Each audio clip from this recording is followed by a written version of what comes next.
Bismillahirrahmanirrahim. A very warm welcome to all the new house officers into this lecture of obstetric per abdominal examination. You all, after this lecture, will practice these skills in your OPDs with your PGs. Today, as a housekeeping, I will request all of you to please keep your cameras on so that I can see who is attending. Also, put your attendance in the chat box and write your name in the chat box that you are here. And also you can respond to various questions in the chat box and I will respond to you accordingly. So the sequence of activities is, do you know what is the significance of obstetric abdominal examination and why have we chosen this topic for today's lecture? It is a very important obstetric skill which tells us so many information about a patient's pregnant state. We can see how many fetuses are there and whether the lie of the baby is longitudinal or transverse, what is the presenting part, what is the fetal weight and all that. So objectives of the lecture are, at the end of the session, we will all be able to identify various obstetric palpation maneuvers and we can utilize the clinical knowledge of obstetric PA examination for diagnosing the clinical problems in given scenarios. The sequence is we will have this PowerPoint presentation and then demonstration of steps on the mannequin, and then interactive case discussion. The prerequisites for any patient to start the examination, you must introduce yourself and greet the patient so that she feels comfortable. You should take a verbal consent, reassure and instruct her to inform you if she feels pain during the examination. The bladder should be empty. There are two reasons for that. Number one, if we keep the bladder full, the height of fundus might appear a bit larger. And if we press on full bladder, that would be uncomfortable for the patient. The patient's privacy should be respected by keeping a cover sheet on her and keeping this examination being done in a private area with a curtain on. The light should be there. It should be a comfortable couch, measuring tape, fetoscope and 2 draw sheets. We should wash our hands or clean with sanitizer before the examination. The position of the patient should be semi-recumbent with a wedge under her right buttock. I will ask you the reason for that right buttock while we will do the presentation on the mannequin. The draping of the patient is important and we have to stand on the right side. We should cover the patient from neck till xephisternum and from knee till pubic symphysis so that we only expose the abdomen of the patient. First of all, we have to do inspection. For inspection, we have to stand on the foot end of the patient. We have to note the shape of the abdomen. It should be distended with pregnancy. You should comment on the umbilicus, whether it is flat, protuberant, or it is slightly indented. And any asymmetry on the abdomen, any visible marks, look for enlargement, distension, pigmentation. A very specific pigmentation is stria gravidarum or stretch marks of pregnancy, and a linea nigra, which is a blackish line which runs in the middle of the abdomen. Previous operative scars should be seen and any other abnormality on the abdominal examination. Also, sometimes we can inspect fetal movements and we have to comment on all of these on inspection. So this is how we look on the abdomen while we stand on the foot end. We look for the shape, fetal movements, surgical scars, and this is the linea nigra, and the stria gravidarum are whitish marks on both sides of the abdomen. So the palpation is started with symphysiofundal height measurement. We do it with a measuring tape. We keep the centimeter side of the tape hidden from us because otherwise we will be biased while palpating and measuring the symphysiofundal height. We palpate down from xephisternum first of all to know where is the fundus of the uterus, and then we mark this point and place a tape measure turned upside down from the midpoint on the uppermost border of the pubic symphysis over the curve of the uterus to the marked point, and turn the tape and record the actual measurement in centimeters. So this is how we do it. First of all, we mark over here, then we start from the pubic symphysis and put the tape till this mark which we have marked on the uterine fundus and see how many centimeters are measured. The number of centimeters will be equivalent to the number of gestational weeks of the patient. Then we do the Leopold's maneuvers. We have 4 Leopold's maneuvers, and we also call them different grips. The Leopold's maneuver number 1 is also called fundal grip.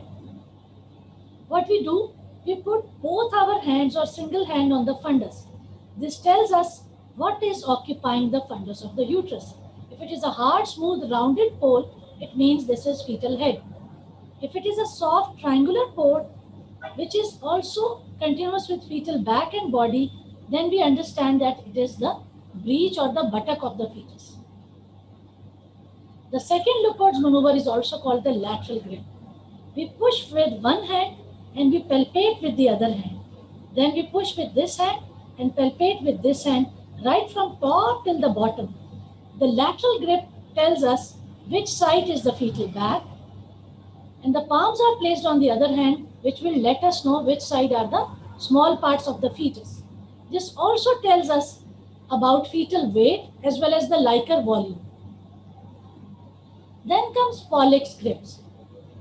We use single hand and we press at the lower pole of the uterus between the fingers and the thumb. This tells us what is occupying in the lower pole and whether the head of the fetus or the presenting part is entering the breech, pelvis of the mother, and how much has been entered into the pelvis. And similarly, if it is hard, it is head, and if it is small, smooth, triangular, continuous with the back, then it is breech. So the Pollux grip tells us what is in the lower pole. The pelvic grip, the fourth maneuver, which is done by 2 hands on the sides of the uterus in the lower part, tells us what is occupying in the lower pole as well as whether it is engaged or not. We consider the head of the fetus as a ball which is divided into 5 transverse portions. And if all the 5 parts are palpable above the pubic symphysis, it means that head is 5 by 5 palpable and it has not entered into pelvic cavity. And if it is just 1 by 5 or 2 by 5 palpable, it means that all the head has entered into pelvic cavity. After 2 by 5, we call it engaged head. And if it is 5 by 5, it is non-engaged head, totally non-entering into the pelvic cavity. Then we do auscultation, which is done by Pinard fetoscope on the side where there is fetal back, and we must auscultate for 1 minute to record the fetal heartbeat. After the procedure, we cover and thank the patient. We wash our hands and we document the examination findings. Now we will switch on the other camera and I will let you know how do we perform this examination on a mannequin. You always have to note down the date and time and findings of examination in the file. Is it clearly visible, the mannequin? Okay, great. So let's demonstrate the steps of our per-abdominal examination on this mannequin. First of all, you have to take a verbal consent from the patient. You tell her, Assalamu alaikum, mera naam Dr. Halima hai. You come on the right side of the patient and you fold a sheet and put it under the right side of the back of the patient to raise a wedge. What is the significance of this? It helps to keep the uterus away from the abdominal aorta so that the venous return is not hampered and the patient does not feel dizzy while you are doing this examination. If she is comfortable and the uterus is not large enough, then this step can be missed. But it is good to keep a wedge or a just rolled towel under the right side of the patient. So you take consent, position yourself on the right side of the patient, and you start with inspection. For inspection, you have to stand on the right side, and the exposure of the patient should be taken care of, that we only expose the part which we have to examine, and we don't expose unnecessarily above the xephisternum and below the pubic symphysis. So inspection may you see any visible scar marks, stria gravidarum, any fetal movements and any abnormal scars. After that, you do palpation. the first thing to do is symphysiofundal height. So from Xiphi sternum, you press wherever you find the uterine fundus, you either mark there and you start measuring from here till this mark. If you want to avoid marking on the abdomen of the patient, what you can do is keep your ulnar border of the hand here, keep this tape here and stretch it on the abdomen till you reach the pubic symphysis. And then you see on the other side, it is 32 to 33 centimeters.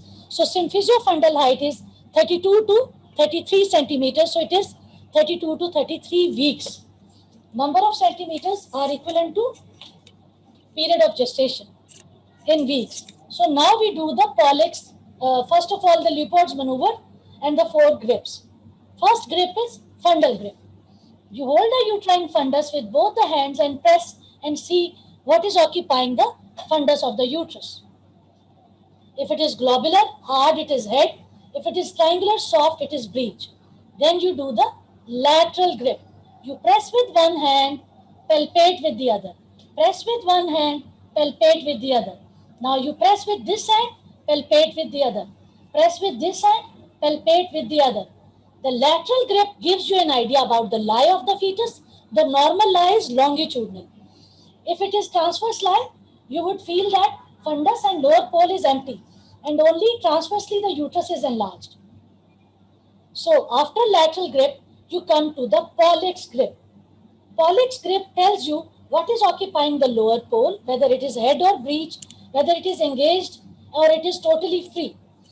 Then you do the pelvic grip. For pelvic grip, you have to face toward, your back is facing towards the face of the patient. You keep both the hands and you see if the hands meet underneath the head, it means the head is totally not engaged, 5 by 5 palpable. So it is non-engaged head.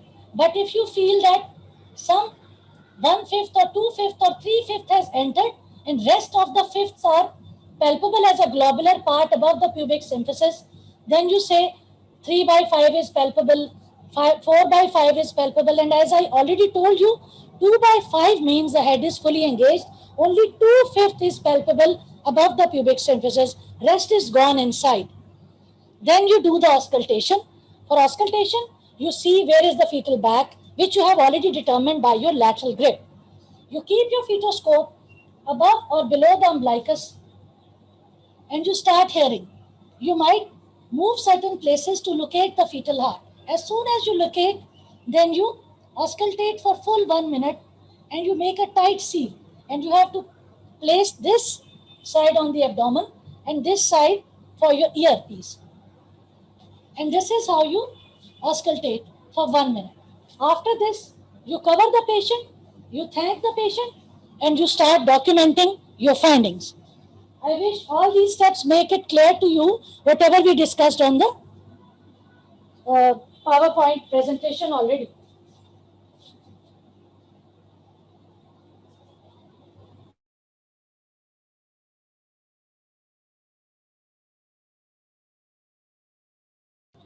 So now we will quickly discuss the scenario.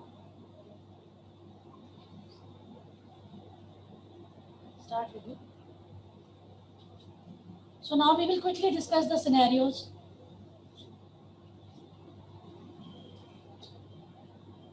So first scenario to be answered by group 1.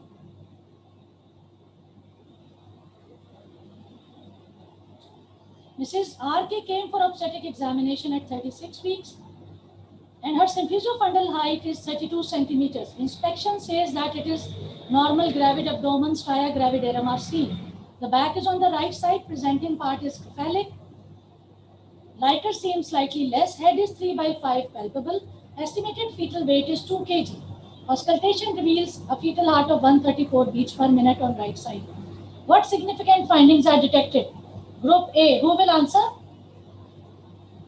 Yes, ma'am. Yes, Dr. Shigra.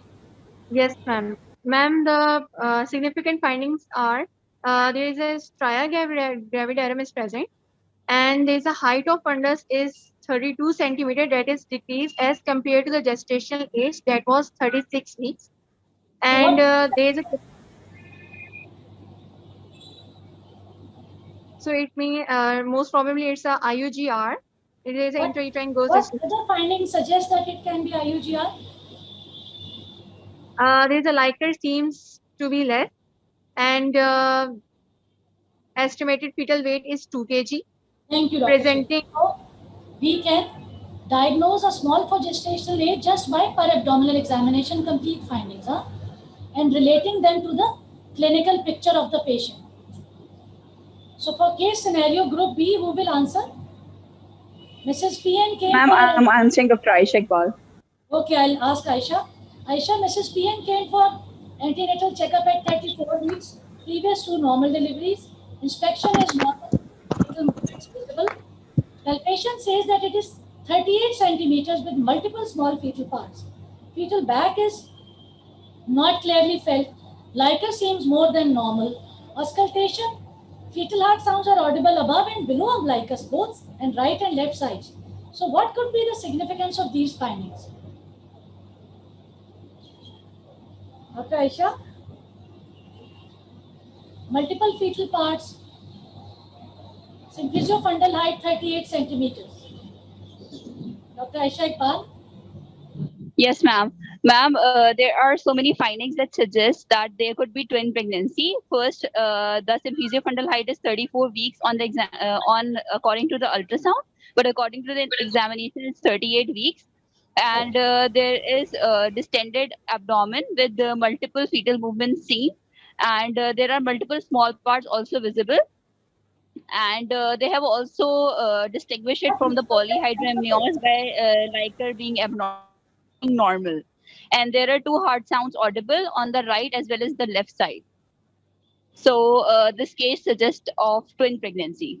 Great, thank you. Usually the heart rate is different. That's why you realize that it is two fetal heart sounds. If the same fetal heart is audible on two areas, the rate would be exactly the same. But for two feti, the rates are usually different.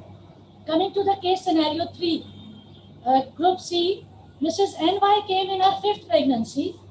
She is a multigravida, 33 weeks of her gestation.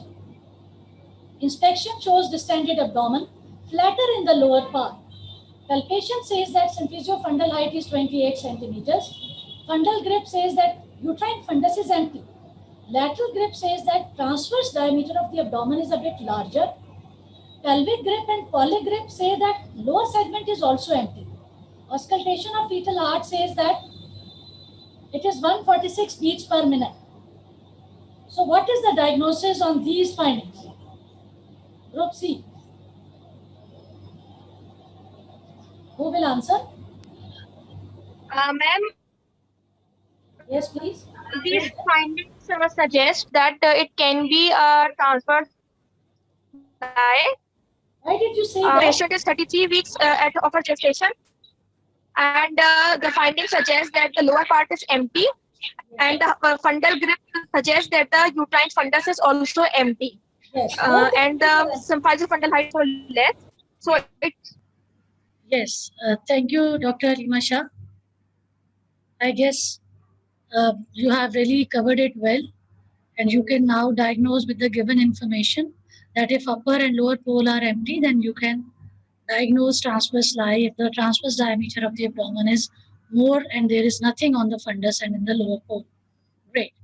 So now we finish our lecture. Thank you very much. You have all interacted very well and you have diagnosed all the scenarios very well. Thank you. So I think all this discussion, this PowerPoint presentation and these case scenarios made it clear to all of us that just by doing a proper per-abdominal examination and relating, thank you Maria, and relating our findings to our clinical scenario can give us the diagnosis of so many cases. Now you will practice it in your clinics and inshallah you will be able to do a very good per-abdominal examination, keeping the dignity of the patient in mind and doing it properly so that you gain maximum knowledge. So I think that's all for today. Thank you very much for patient listening and your contribution and interactive discussion with us. Thank you. Allah Hafiz. Thank you, ma'am. Any questions from your side? You can even put it in the chat box if there is a question. If it is clear, then we can leave the meeting. Is it clear to everyone? Yes, ma'am. Okay. So let's practice it. Thank you so much. Allah Hafiz. Allah Hafiz, ma'am.